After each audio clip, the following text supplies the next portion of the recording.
Friends, welcome to safety ज्ञान course. आपका एक बार फिर से स्वागत है। हम लेके आ चुके हैं अपडेट एक ओपनिंग के बारे में। तो आइए देखते हैं ओपनिंग कहाँ है, किस चीज़ की है, क्या रिक्वायरमेंट्स है और बाकी सारी डिटेल्स। तो दोस्तों देखिए, जो वैकेंसी आई है ये senior officer fire and safety और सीनियर ऑफिसर एचएससी मतलब हेल्थ सेफ्टी और इन्वायरमेंट की ओपनिंग आई हुई है ऑयल इंडिया लिमिटेड में। ऑयल इंडिया लिमिटेड एक महारत्न पब्लिक सेक्टर अंडरटेकिंग कंपनी है दुलियाजन, असम में। वहाँ ये वैकेंसी आई हुई है और जो नोटिफिकेशन है वो है 26/8/2025 को आ चुकी है। और लास्ट डेट जो है वो अप्लाई करने की वो है 26/9/2025, मतलब सितंबर 26 तक आप इस फॉर्म को अप्लाई कर सकते हैं। देखिए, पहले हम बात करेंगे senior officer fire and safety. देखिए, जो कोड है वो FS10, एक पोस्ट है अनरिजर्व कैटेगरी में। स्केल ऑफ पे जो रहेगा वो है 60,000 से लेके 1,80,000। Upper age limit as on 26/9/2025, मतलब जो कि कट ऑफ डेट रखी गई है फॉर्म, कट ऑफ डेट इसकी आपकी एज की और एजुकेशनल क्वालिफिकेशन की, वो फॉर्म के लास्ट डेट ऑफ फिलिंग की है 26/9/2025। तो इसमें जो अपर एज लिमिट है वो है 27 साल। क्वालिफिकेशन की अगर बात करें तो इनको चाहिए bachelors degree in fire and safety engineering, fire engineering of minimum 4 years duration with 65% of marks और इक्विवेलेंट इन CGPA। एक्सपीरियंस की बात करें तो इसमें कोई भी एक्सपीरियंस मेंशन नहीं है। देखते हैं दूसरी ओपनिंग। जो दूसरी ओपनिंग है वो है सीनियर ऑफिसर HSC। इसका जो कोड है SNE12। एक पोस्ट है अनरिजर्व कैटेगरी में, पोस्ट है ग्रेड और स्केल ऑफ पे जो है वो B है, 60,000 से लेके 1,80,000। मतलब सेम जो फायर एंड सेफ्टी के लिए था सीनियर ऑफिसर, वो सेम सीनियर ऑफिसर HSC के लिए भी है। अपर एज लिमिट जो इसमें है वो है 27 और 29। आप देख सकते हैं 29 में 3 एस्ट्रिक्स मार्क लगा के मेंशन है, जिसका मतलब है अगर आपने पोस्ट ग्रेजुएट डिग्री किया है तो उस केस में आपको 2 साल अपर एज रिलैक्सेशन दिया जाएगा। क्वालिफिकेशन मांगी जा रही है bachelor degree in environmental engineering और HSC of minimum 4 years 65% of mark, या bachelor degree in any branch of engineering with master in environmental engineering या HSC और master degree of environmental science with minimum 2 years। और यहाँ एक चीज़ देखेंगे, candidate with safety diploma in industrial safety from regional institute in India और NEBOSH international general certificate. अगर आपने RLI और CLI से डिप्लोमा किया हुआ है, अगर आपके पास निबोस सर्टिफिकेशन है या निबोस डिप्लोमा IDIP है जो कि UK की रजिस्टर्ड एजेंसी द्वारा कोर्स होता है, अगर वो आपके पास है तो आपको प्रेफरेंस दिया जाएगा। एक्सपीरियंस की अगर बात करें तो यहाँ एक्सपीरियंस के लिए कुछ भी चीज़ मेंशन नहीं की गई है।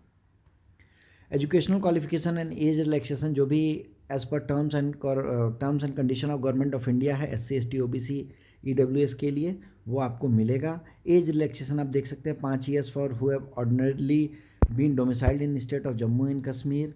और PWBD के लिए आइडेंटिफाइड पोस्ट नहीं है। एक्स सर्विसमैन के लिए 5 साल का एज रिलैक्सेशन है। अपर age limit for internal candidate of OIL who are otherwise eligible to apply against the above mentioned post is 54 years। जो इंटरनल कैंडिडेट्स हैं ऑयल इंडिया लिमिटेड में पहले से काम कर रहे हैं उनके लिए 54 years ऑफ एज की जो लिमिट है वो दी गई है। पे स्केल की हमने ऑलरेडी बात कर चुका है, 60,000 से लेके 1,80,000 तक रहेगा। इसके अलावा आपको DA HRA जो भी बेनिफिट्स है कंपनी के वो टाइम टू टाइम मिलेंगे। प्रोबेशन पीरियड आपका 1 साल का रहेगा। इसके अलावा अगर हम देखेंगे तो जो हमने बात किया है ग्रेड बी की हमारी वैकेंसी है, उसके लिए जो टोटल एमोल्यूमेंट्स आ रहे हैं वो आ रहे हैं 1,20,000 रुपये।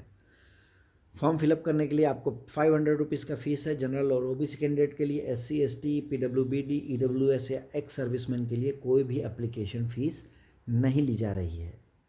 सिलेक्शन का प्रोसीजर देखिए, यहाँ 2 पार्ट में होगा। पहला फेज़ 1 में कंप्यूटर बेस्ड टेस्ट है, फेज़ 2 में पर्सनल इंटरव्यू है। जो कंप्यूटर बेस्ड टेस्ट है वह 100 मार्क्स का होगा, जो कि टोटल सिलेक्शन प्रोसीजर का 85% वेटेज है। और पर्सनल इंटरव्यू 15 मार्क्स का रहेगा, जो कि वेटेज 15% है। क्वालिफाइंग मार्क्स की अगर बात करें तो रिटर्न कंप्यूटर बेस्ड टेस्ट में आपको 50% मार्क्स लेके आना है अनरिजर्व पोस्ट में, और 40% आपको मार्क्स चाहिए रिजर्व कैटेगरी के लिए, SC ST या PWB कैंडिडेट्स के लिए अगर आप हैं तो। Total duration of computer based test will be 1 hour and 30 minutes। 1 घंटे 30 मिनट मतलब 90 मिनट्स का ये टोटल एग्ज़ाम होगा। आपको रिटर्न टेस्ट देना होगा, ऑनलाइन एग्ज़ाम है। अगर आप ऑनलाइन एग्ज़ाम में पास करते हैं तभी आपको सेकेंड फेज़ के लिए मतलब पर्सनल इंटरव्यू के लिए बुलाया जाएगा। और कंप्यूटर बेस्ड टेस्ट में जो पास होता है उनको 1:5 फॉर पर्सनल इंटरव्यू के लिए कॉल किया जाएगा। और जो फाइनल मेरिट बनेगा वो आपका कंप्यूटर बेस्ड टेस्ट में जितने आप मार्क्स आपने पाए हैं उसका 85% वेटेज प्लस पर्सनल इंटरव्यू में आपने जो मार्क्स पाए हैं उसका 15% वेटेज करके फाइनल मेरिट लिस्ट बनाई जाएगी। फिजिकल फिटनेस, एक बार अगर आप एग्ज़ाम पास करते हैं, आपका फिर पर्सनल इंटरव्यू होता है, आप मेरिट में आते हैं, उसके बाद आपको फिजिकल फिटनेस टेस्ट कराना होगा उनके मेडिकल हॉस्पिटल दुलियाजन आसाम में या किसी भी गवर्नमेंट मेडिकल ऑफिसर से, not the rank below of a civil surgeon से आपको मेडिकल फिटनेस सर्टिफिकेट लेके जाना है। वेरिफिकेशन ऑफ डॉक्यूमेंट्स की बात की जाए तो जो भी आप फॉर्म फिलअप के टाइम में डॉक्यूमेंट्स मेंशन करेंगे वो सारे डॉक्यूमेंट्स आपको at the time of joining में वेरीफाई कराना होगा। सर्विस बॉन्ड की अगर हम बात करें तो देखिए यहाँ सर्विस बॉन्ड जो है वो मिनिमम 3 इयर्स का है from the date of joining the company. जिस डेट पे आप ज्वाइन करते हैं उससे 3 साल तक आपको बॉन्ड है, आपको उस कंपनी को सर्व करना है। पोस्टिंग ये आपको कहीं भी दे सकते हैं एरिया ऑफिसर्स में और as per the requirements of the company. अगर आप ऑलरेडी किसी गवर्नमेंट कंपनी में जॉब करते हैं तो आपको पब्लिक सेक्टर में है, ऑटोनोमस बॉडी में है, तो आपको नो ऑब्जेक्शन सर्टिफिकेट मतलब एनओसी एम्प्लॉयर से लेके जाना है, अदरवाइज इंटरव्यू में आपको अपीयर करने नहीं दिया जाएगा और आपको जो टू एंड फ्रो का फेयर है मतलब जो आपका कन्वीनियंस चार्जेस रहेंगे वो भी आपको नहीं दिए जाएंगे। अगर आपको पर्सनल इंटरव्यू के लिए कॉल आता है तो आपको north east and up to Kolkata air fare का टिकट्स दिया जाएगा और सेकेंड एसी का आपको रेल का जो फेयर है वो रिम्बर्स किया जाएगा। कट ऑफ डेट जो है वो अप्लाई करने की और एज रिलैक्सेशन क्वालिफिकेशन सारी सेम है, 26/9/2025 तक आप कर सकते हैं। देखिए अब हम बात करते हैं इसको अप्लाई कैसे करना है। तो सबसे पहला जो आता है ए में जनरल इंस्ट्रक्शन में कि आपको डिटेल एडवर्टीजमेंट पढ़नी है, आपको कैरियर सेक्शन में जाके रजिस्टर करना है। अपने आप को रजिस्टर करने के लिए आपके पास ईमेल आईडी और मोबाइल नंबर होना चाहिए, scan copy of passport size photograph होना चाहिए, स्कैन साइन होना चाहिए जेपीजी या जेपीईजी फॉर्मेट में। अप्लाई करने के लिए आपको वैलिड ईमेल आईडी और जो मोबाइल नंबर से आपने रजिस्टर किया है उसके बाद आपको एक लॉगिन आईडी और पासवर्ड दिया जाएगा। देखिए आपको पहले रजिस्ट्रेशन करना है, अपनी personal details, contact detail, user ID and password will be send through email और एसएमएस ऑन रजिस्टर्ड ईमेल और मोबाइल नंबर, जैसा मैंने पहले बताया। आप जैसे डिटेल्स फिल करेंगे आपको यूज़र आईडी और पासवर्ड मिल जाएगा। आपको लॉगिन करना है, पर्सनल डिटेल्स के साथ आपको एडिशनल डिटेल्स, कम्युनिकेशन डिटेल्स सारी फिलअप करना है, डॉक्यूमेंट्स अपलोड करने हैं और एसबीआई ई पे लाइट पेमेंट गेटवे से आपको जो ऑनलाइन पेमेंट की फ़ीस है वो आपको पे करना है। रजिस्ट्रेशन के लिए आपको ओटीपी आएगा, ओटीपी से आपको देखिए जैसा इसमें लिखा है स्टेप में आई एग्री रीवेरीफाई सबमिट करना है। सबमिट करने के बाद आपको गो टू एप्लीकेशन बटन में जाना है, वहाँ से आपको जाके फिल करना है और सारी डिटेल्स आप देख सकते हैं। फ़ोटोग्राफ का साइज़ कितना होना चाहिए, किस फॉर्मेट में होना चाहिए, उसकी डीपीआई क्या होनी चाहिए, डायमेंशन क्या होना चाहिए, ये सारा चीज़ डिटेल में दिया गया है, उसको हम कवर नहीं कर रहे हैं, आप इसको देख सकते हैं। देखिए सबमिट करने के बाद आपको printing of the submitted application form, एक बार आपको फॉर्म फिलअप होने के बाद आपको प्रिंट करके इसको फर्दर कम्युनिकेशन रेफरेंस के लिए आपको इसको प्रिंट करके सेव करना है। अगर आपको कोई भी टेक्निकल क्लैरिफिकेशन या प्रॉब्लम आ रही है तो आप हेल्प डेस्क नंबर दिया गया है 0226130628 मंडे से फ्राइडे आप 10 AM से 5 PM तक इस पर कॉल करके आपकी क्वेरीज़ को डिस्कस कर सकते हैं।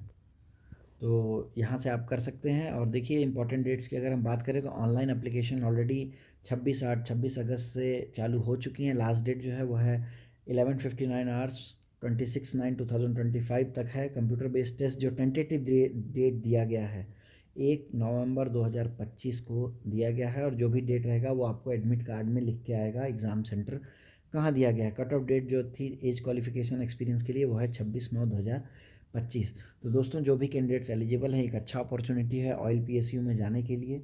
फॉर्म को फिलअप करने से पहले हम आपसे रिक्वेस्ट करते हैं कि आप इस एडवर्टीज़मेंट को डिटेल में पढ़िए और सारी चीज़ों को सही से भरिए। तो दोस्तों हमारे वीडियो को अंत तक देखने के लिए और हमारे चैनल से जुड़े रहने के लिए आप सभी का बहुत धन्यवाद।